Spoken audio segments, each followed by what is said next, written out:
আমরা বলি না কাদিয়ানিকে তারায়া পাকিস্তান পাঠায় দাও, কাদিয়ান পাঠায় দাও, তা বলি না। তবে আমরা অবশ্যই এটা বলি, হিন্দুরা যেমন হিন্দু পরিচয়ে থাকে, খ্রিস্টানরা যেমন খ্রিস্টান পরিচয়ে থাকে, আমাদের দেশে কাদিয়ানি থাকতে হলে মুসলিম পরিচয়ে থাকতে পারবে না, কাদিয়ানি পরিচয়েই থাকতে হবে তাদের। কি কথা বলেন আওয়াজ করে, ঠিক না বেঠিক? কেন কাদিয়ানি পরিচয়ে তাদের থাকতে হবে? এজন্য কাদিয়ানি পরিচয় থাকতে হবে, এরা মুসলিম পরিচয় থাকলে ওরা আমাদের মসজিদের শিরোনাম ব্যবহার করে, ওরা আমার মাদ্রাসার শিরোনাম ব্যবহার করে, ওরা মক্কা মদিনার শিরোনাম ব্যবহার করে। কথা বলেন।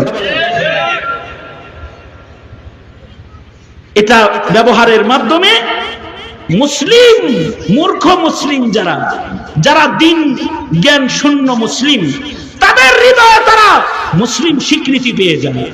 তারা মনে করে ওরা মনে হয় মুসলমান। অথচ কেউ যদি কাদিয়ানিকে মুসলমান মনে করে, তাইলে তার মুসলমানই নষ্ট হয়ে যায় আর সে কাফের হয়ে যায়। ঠিক না? ঠিক করে বলেন। কেউ যদি কাদিয়ানিকে মুসলিম মনে করে, সে কি হয়? নাই আওয়াজ করে এখন, আরো জোরে আওয়াজ করে আল্লাহরে সাক্ষী বানায় এখন। এমন কি যে কাদিয়ানিকে কাফের বলে না, সে কি? জোরে বলেন। সুতরাং আমি বলবো কাফের কাফের, আপনারা বলবেন কাদিয়ানিরা কাফের। কাফের কাফের, আওয়াজ করে বলেন কাফের কাফের, কাফের কাফের।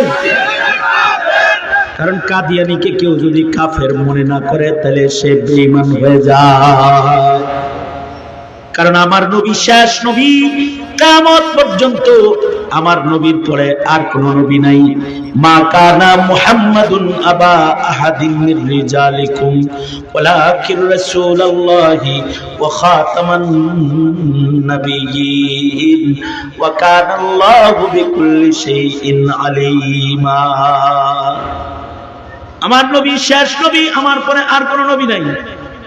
রাসূল বলেন, আমার পরে কেউ যদি নবী হইতো, তাহলে আল্লাহ উমর রে নবী বানাইতো। ইসলাম সে তো পরশমণি, তারে কে পেয়েছি খুঁজি, পরশে তাহার শোনা হলো যারা, তাদের ওই মোরা বুঝি। বলেছেন হযরত রাসূল শেষ পয়গম্বর, আমার পরে যদি নবী হতো কেউ, হতো ঠিক সে উমর। অর্থাৎ আমাদের নবীর পরে কেউ নবী হইলে মহান আল্লাহ উমরকে নবী বানাইতেন। কিয়ামত পর্যন্ত আর কেউ নবী হবে না, উমরও নবী হয় নাই।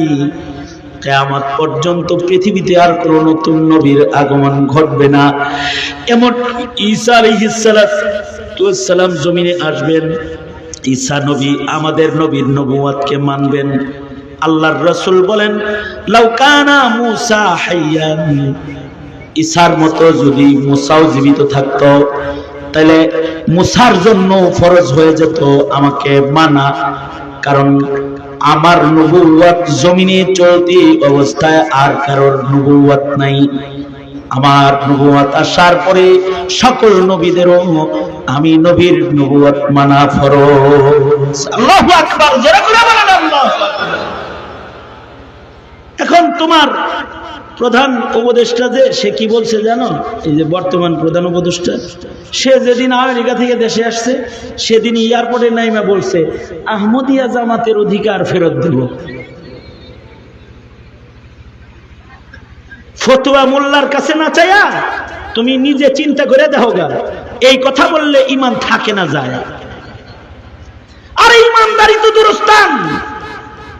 ঈমান যদি তাদের থাকতো, তাহলে একজন সাহাবাগীকে উপদেষ্টা পরিষদে জায়গা দিতে তারা পারত না। সাহাবাগীকে উপদেষ্টা পরিষদে জায়গা দিয়েছে। এটা কি মনে করো তোমার দেশের মুসলমানের ঈমান পাহারা দিতে দিছে? না, তোমার প্রজন্মের ঈমানের 12টা বাজানোর জন্য এ সকল নাস্তিক মুরতাদকে রাষ্ট্রের গুরুত্বপূর্ণ জায়গায় বসানো হচ্ছে। এই সেম কাজ করেছে আওয়ামী লীগ। আওয়ামী লীগ এদেশের আলেমদেরকে জেলখানায় তালাবদ্ধ করেছে, আর মুরগি চোরা, ইনু, এরকম যত শয়তান আছে এগুলোকে রাজত্ব দিয়ে দিয়েছিল। কি আওয়াজ করে বলেন না কেন? রাজত্ব দেয় নেই তাদেরকে। বানিয়েছিল তাদেরকে, আর আলেমদেরকে মামলা দিয়ে পেরেশান করেছে, জেলখানায় তালাবদ্ধ করেছে, নাস্তিকদেরকে মুরতাদদেরকে প্রমোট করেছে, গায়ক গায়িকা নায়ক নায়িকাদেরকে এমপি মন্ত্রী বানিয়েছে, আর মৌলবীদেরকে গোলাম বানানোর চক্রান্ত করেছিল তারা। মহান আল্লাহ বরদাস্ত করে নাই।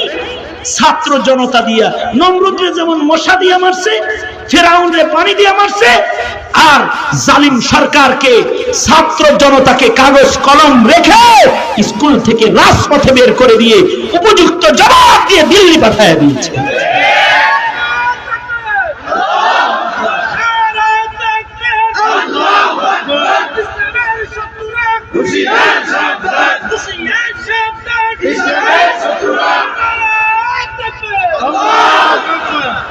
এদেশের আলেম ওলামারা ধৈর্যশীল, বিশ্বাস করেন এখনো মোল্লার গায়ে যত ধৈর্য, সারা দুনিয়ার সব মুসলমানের ধৈর্য এক জায়গায় করলে মোল্লার ধৈর্যের সমান হবে না, হবে না।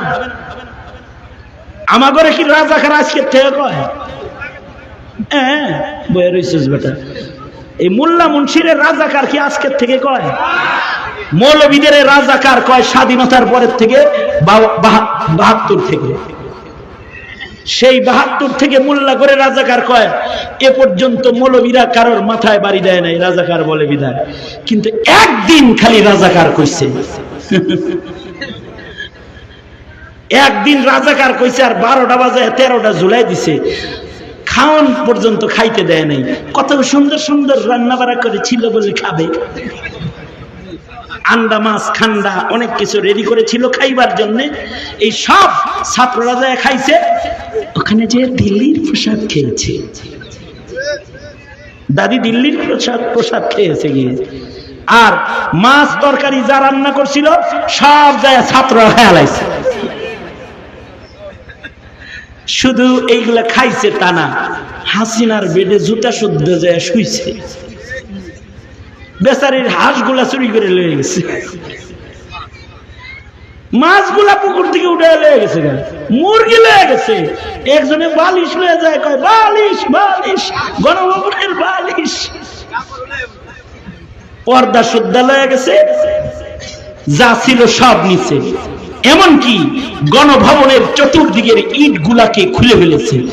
এখন কোন কেউ যদি গণভবন দেখতে যাও, যা দেখবা গণভবনের চতুর্দিকের ডাবল ইটের গাঁথনি একটাও নাই, খুলে আলাইছে চতুর্দিক থেকে।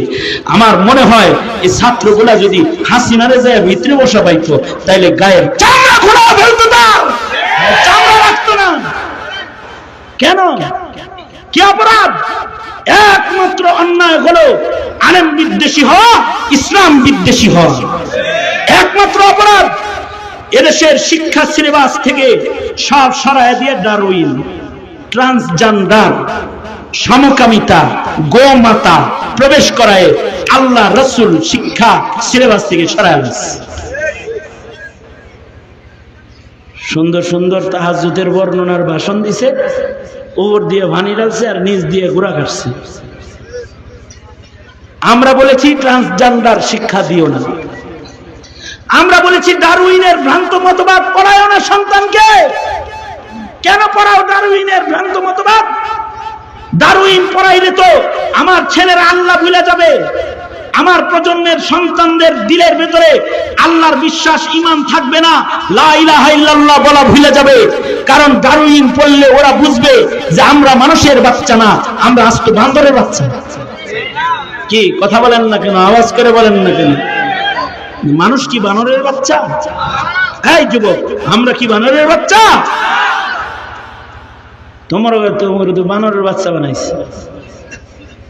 প্রাণী বিজ্ঞান পড়ায় তোমাদেরকে আল্লাহ বিরুদ্ধে, আল্লাহর বিপক্ষে দাঁড় করাইছি। আল্লাহ কয় আমি হাত দিয়া বানাইছি, খালাকাল্লাহু আদামা বিয়াদি, আল্লাহ কয় আমি নিজের হাতে বানাইছি। ওরা কয় না, বান্দর থেকে লেস কইরা মানুষ হইছে। তোমার করে আল্লাহর বিপক্ষে দাঁড় করাইছে। তোমরা কি মনে করো আমরা প্রাণী বিজ্ঞান পড়ি না?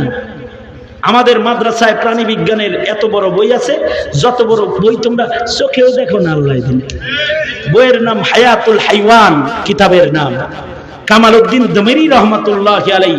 প্রাণীর এমন কোন প্রাণী নাই যেটা নিয়ে তিনি আলোচনা করেন নাই। কিন্তু তোমাদেরকে ডারউইন পড়ায়া, প্রাণী বিজ্ঞান পড়ায়া তোমাদের ঈমান নষ্ট করতে চায়, আর আমাদেরকে প্রাণী বিজ্ঞান পড়ায় আমাদের ঈমানকে মজবুত করেছে আমাদের আকাবিররা, ঈমানকে মজবুত করেছে।